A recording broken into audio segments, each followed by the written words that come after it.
বিদ্যাসাগর মহাশয় একদিন বলেছিলেন এখানে, সদা সত্য কথা বলিবে। হয়নি, আমরা কেউ সত্য কথা বলি না। এই ছোট্ট কথাটি হয়নি, এটা বর্ণ পরিচয়ে লেখা আছে।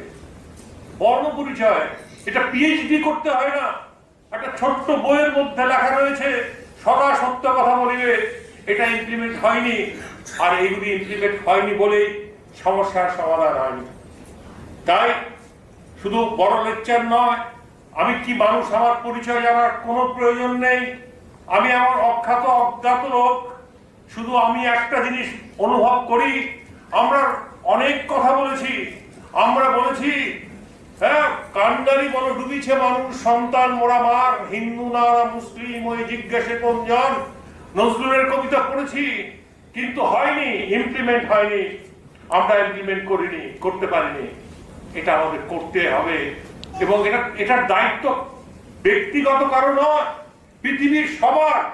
কারণ আগুন লেগেছে, আগুনের তাপ সবার গায়ে লাগছে। সুতরাং এই আগুনের তাপ থেকে যদি বাঁচতে চাই, তাহলে প্রত্যেককেই জল ঢালতে হবে। আগে আগুন নেবাই, তারপরে চিন্তা করবো কে আগুন লাগিয়েছে, আগে আগুন নেবাই। আজকের আগুন নেওয়ার বেদান্ত সোসাইটি এই আগুন নেওয়ার দিন।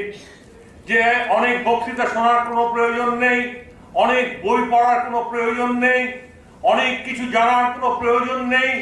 শুধু প্রয়োজন আছে একটু ভালোবাসা, একটু ভালোবাসা।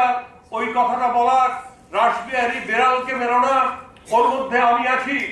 আর এক সমাধান আছে পৃথিবীতে। কি সমাধান? সর্বং খল্লিদং ব্রহ্ম। এই বিশ্বে আমি যা কিছু দেখছি, যা শুনছি, যা বুঝছি, সবই ব্রহ্ম, সবই তুমি, সবই তুমি, সবই তুমি।